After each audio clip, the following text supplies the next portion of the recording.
भारत सरकार के सूत्रों ने रविवार को साफ किया कि पाकिस्तान के साथ सीज फायर में दोनों देशों के बीच आपसी बातचीत में सहमति बनी और इसमें कोई तीसरा पक्ष शामिल नहीं था।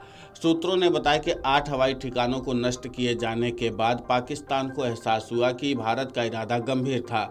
ऐसे में उसने शत्रुता समाप्त करने की मांग करके शांति के लिए बात शुरू की।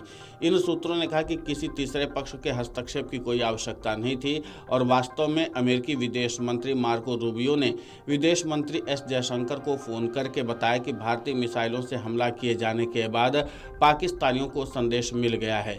सूत्रों ने कहा कि ये टिप्पणियां अमेरिकी राष्ट्रपति डोनाल्ड ट्रंप के इस दावे को कमजोर करती हैं कि अमेरिकी मध्यस्थता से शांति आई है।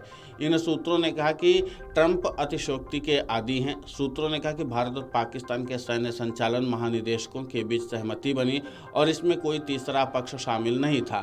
सूत्रों ने बताया कि भारत ने वायु रक्षा प्रणालियों से लेकर राडार साइटों और पाकिस्तान सेना के कमांड सेंटरों तक के 8 प्रमुख प्रतिष्ठानों पर हथियार प्रणालियों मिसाइलों की एक श्रृंखला का उपयोग करते हुए सटीक हमले किए, जिसके कारण इस्लामाबाद को नई दिल्ली से शत्रुता समाप्त करने का आग्रह करना पड़ा।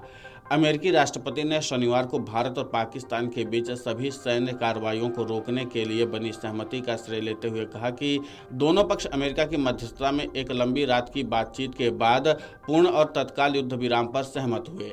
इससे पहले अमेरिकी विदेश मंत्री मार्को रूबियो ने कहा था कि बीते 48 घंटे में उनकी पीएम नरेंद्र मोदी और शहबाज शरीफ, एस जयशंकर, पाकिस्तानी सेना प्रमुख असीम मुनीर और दोनों देशों के एनएसए से बातचीत हुई है। इसके बाद दोनों देश संघर्ष विराम और किसी तटस्थ जगह पर व्यापक बातचीत शुरू करने पर सहमत हुए। पाकिस्तान के उप प्रधानमंत्री व विदेश मंत्री इशाक डार ने तत्काल संघर्ष विराम की पुष्टि की। उन्होंने कहा कि दिन भर चली व्यस्त कूटनीति के कारण दोनों सैन्य अधिकारियों के बीच बातचीत हुई और सहमति बनी। भारत पाकिस्तान के बीच संघर्ष विराम के ऐलान के थोड़ी देर बाद ही जम्मू कश्मीर में सीमा पार से गोलीबारी और ड्रोन हमले फिर शुरू हो गए। श्रीनगर में कई धमाके हुए, वहीं आरएसपुरा, सांबा, ललियान और रामगढ़ में भी देर रात तक धमाके होते रहे। सीमा पार से फायरिंग में आरएसपुरा क्षेत्र में अंतर्राष्ट्रीय सीमा पर बीएसएफ के उप निरीक्षक मोहम्मद इम्तियाज बलिदान हो गए।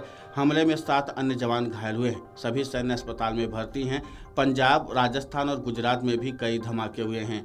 रात तक 15 शहरों में ब्लैकआउट करना पड़ा। ट्रंप ने ट्रूथ सोशल पर लिखा, मुझे भारत और पाकिस्तान के मजबूत और अडिग नेतृत्व पर बहुत गर्व है, क्योंकि उनके पास ये जानने और समझने की शक्ति, बुद्धि और धैर्य है कि वर्तमान संघर्ष रोकने का समय आ गया है, जो कई लोगों की मौत और विनाश का कारण बन सकता था। लाखों अच्छे और निर्दोष लोग मारे जा सकते थे।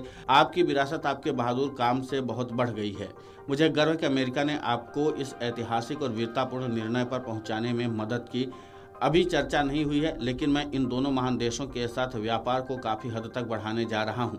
इसके अलावा मैं आप दोनों के साथ मिलकर ये देखने के लिए काम करूंगा कि क्या 1000 साल के बाद कश्मीर के संबंध में कोई समाधान निकाला जा सकता है। भगवान भारत और पाकिस्तान के नेतृत्व को अच्छी तरह से किए गए कामों के लिए आशीर्वाद दें। कुल मिलाकर के ये है कि जिस तरीके की मध्यस्थता की बात निकल कर सामने आ रही थी, उसमें भारतीय सूत्रों ने भी साफ कर दिया है कि इस सीज फायर की बातचीत में किसी तीसरे पक्ष की मौजूदगी नहीं थी। Video desk, अमरउजाला.com।